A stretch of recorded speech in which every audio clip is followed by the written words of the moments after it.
Good morning friends, રસશાસ્ત્ર lecture સિરીઝની અંદર આપનું હાર્દિક સ્વાગત છે. હું છું મયંક પટેલ. નેક્સ્ટ લેક્ચર છે નિયમન સંસ્કાર. નિયમન સંસ્કાર જે છે ભારતનો 6ઠ્ઠા કે 7મા નંબરનો સંસ્કાર છે અને બોધન રોધન સંસ્કાર પછી આવતો આ સંસ્કાર છે. એટલે કે અહીંયા લખ્યું છે આચાર્ય આપણા કંટ્રોલ ગુરુદેવે લખ્યું છે. કેમ? કારણ કે બોધન અને રોધન જે પ્રક્રિયા હતી આગળની પ્રીવિયસ લેક્ચરની અંદર સંસ્કારની અંદર, બોધન એટલે શું? એને જગાડવાનો, એને કોન્શિયસ કરવાનો હતો કે પોતાની ગતિની પ્રાપ્ત કરવા માટે. અને રોધન સંસ્કાર શું છે? તો એને રોકી રાખવાનો હતો એક બોટલ્સની અંદર, એક કાચ કૂપીની અંદર 3 દિવસ માટે નોર્મલ સલાઈન વોટરની અંદર. હવે જ્યારે આપણે એને આરામ આપીએ છીએ ત્યારે એ જે છે પોતાની શક્તિ પાછી મેળવે છે, પોતાની ગતિ, પોતાની ચપલતા જે છે પાછી મેળવે છે અને પારદ જે છે ઉર્જાવાન બને છે, સ્ટ્રોંગ બને છે. હવે આ જે પારદ સ્ટ્રોંગ બને છે એ પારદને શું કરવાનું છે? આપણે એની જે ચપલતા છે એને આપણે કંટ્રોલ કરવાની છે, કારણ કે સાઈડ ઇફેક્ટ ન આવે. એ કંટ્રોલ કરવા માટે નિયમન એટલે કે એને આપણે શું કરવાનું છે? રોધનથી જે ચપલતા પ્રાપ્ત કરવી છે, જે વીર્ય પ્રાપ્ત કર્યું છે, જે તેજ પ્રાપ્ત કર્યું છે, જે ગુણો પ્રાપ્ત કર્યા છે, એ શું છે? વધારે પડતા છે. એને આપણે શું કરવાના છે? થોડા ઓછા કરવાના છે, માઇલ્ડ કરવાના છે, કંટ્રોલમાં કરવાના છે. એને શું કરવાના છે? એને શું કહે છે? નિયમન સંસ્કાર કહે છે. આપણે રિવાઇઝ કરી લઈએ એકવાર કે સ્વેદન સંસ્કારમાં શું કર્યું હતું આપણે. તો સ્વેદન સંસ્કારની અંદર દોલા યંત્રની અંદર આપણે ભારતને વિવિધ ઔષધિ સાથે લટકાવ્યો, એટલે એની જે ઉર્જા હતી એ ઘટી. મણદન સંસ્કારની અંદર પછી ઉર્જા વધી, પછી આવ્યો મણદન પછી મૂર્છન સંસ્કાર. તો મૂર્છન સંસ્કારની અંદર પાછી ઉર્જા ઘટી, ભારત મૂર્છિત થઈ ગયો. પછી એને જગાડ્યો પાછો, આપણે ઉત્થાપન સંસ્કાર કર્યા. ઉત્થાપન સંસ્કાર કર્યા એટલે ઉર્જા કેવી થઈ ગઈ? બહુ વધારે વધી ગઈ, એટલે પાછું પાતન કર્યું. પાતન સંસ્કાર કર્યો પાછી ઉર્જા ઘટી. એમાં પણ પાછું અમુક આચાર્ય એવું બધું સ્વેદન પણ કરવાનું. તો સ્વેદન કરીએ, પાતન કરીએ એટલે ઉર્જા પાછી ઘટી ગઈ.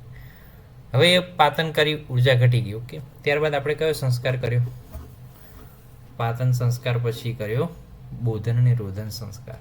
એટલે કે જે ઉર્જા ઘટી ગઈ હતી એને વધારવા માટે આપણે એને પારદ જે છે એની ઉર્જા જે છે ઉર્જા ઘટી ગઈ હતી, પારદને આપણે શું આપવું પડે? આરામ આપવો પડે.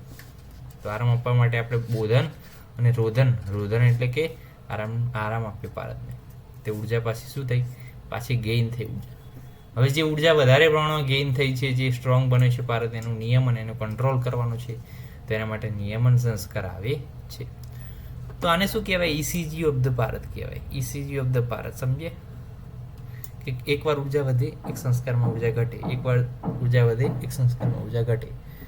તો રોધના લબ્ધ વીર્યસ્ય ચપલત્વ નિવૃત્તે ક્રિયતે પારદ ખેદ પ્રોક્તમ નિયમનમ હિતત. એટલે કે રોધનથી જે લબ્ધ થયું છે, પ્રાપ્ત થયું છે પારદની જે વીર્ય, જે ચપલતા, એની શું થાય છે? નિવૃત્તિ થાય છે, દૂર થાય છે.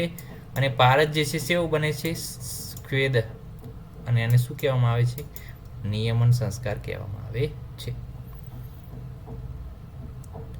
અને એમ્સ અને ઓબ્જેક્ટિવ શું છે? તો કે ચપલત્વ જે પારદને પ્રાપ્ત થયું છે કયા સંસ્કારથી?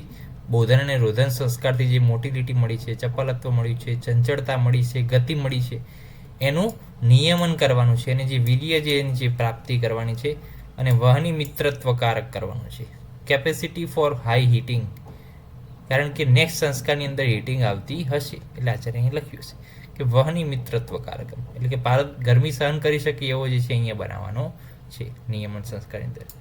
ઇન્ગ્રેડિયન્ટ શું છે? તો કે બોધન રોધન સંસ્કારિત પારદ, કાંજી, ફણી, લસુણ, ભૃંગરાજ, વંધ્ય કરકોટી અને ચિંચા, આ બધું લઈ અને શું કરવાનું છે? જો અહીંયા અસર લખી છે, એક ટ્રીક. ભૂલથી ચીફ વંધ નીકળ્યો, ખબર પડી ખમસેટ અને ઓકે આ રીતના છે.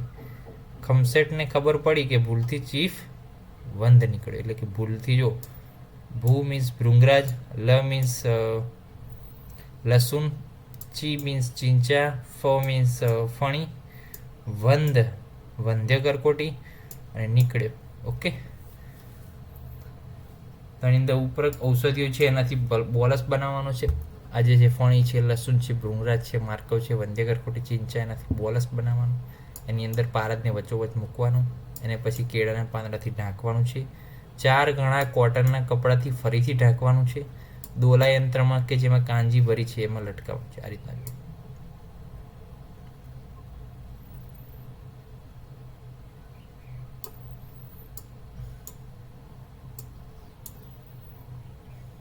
આની અંદર જે છે આ રીતના લટકાવવાનું છે.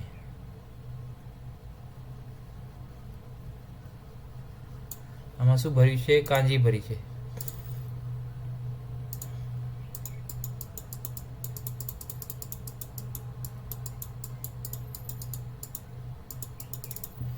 કાંજી ભરી છે એમાં લટકાવવાનો છે. અને કેટલા દિવસ સુધી રાખવાનો છે? તો કે 3 દિવસ સુધી જે છે હીટ આપવાની છે.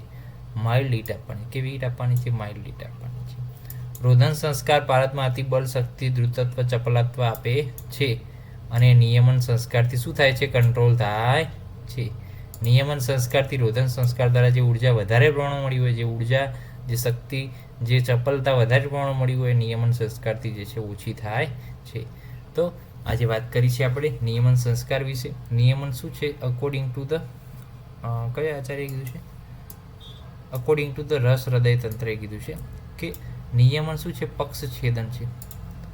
પક્ષ છેદન, પક્ષ કર્તન, અભ્રક સત્વના ઉપયોગથી જ ભારતનો નિયમ સારી રીતે થાય છે. અભ્રક સત્વનો ઉપયોગ કરીએ, અભ્રકનું જે સત્વપાતન દ્વારા જે સત્વ મળે એનો ઉપયોગ કરીએ તો જે છે નિયમન સંસ્કાર સારી રીતે થાય છે, એવું જે છે રસ હૃદય તંત્ર માને છે. અકોર્ડિંગ ટુ ભારત વિજ્ઞાની આ નિયમનથી ભારતનું સ્વાભાવિક ચલત્વ જતું ના રહે, કારણ કે નિયમન સંસ્કાર એ પક્ષછેદન માટેની પ્રક્રિયા નથી. નિયમન સંસ્કારથી ભારત વહની મિત્ર બને છે અને ભારતની બાષ્પીભવન થવાની શક્તિ ઓછી થઈ જાય છે. એટલે કે ભારત જે છે વહની મિત્ર બને છે, અગ્નિને તે શું બને છે? મિત્ર માનવામાં લાગે છે. અને જ્યારે એને ગરમ કરીએ ત્યારે ભારતની બાષ્પ જે થવાની હોય એ બાષ્પ જે છે ઓછી થાય છે. ભારત એ પ્રમાણમાં વહની મિત્ર બને છે.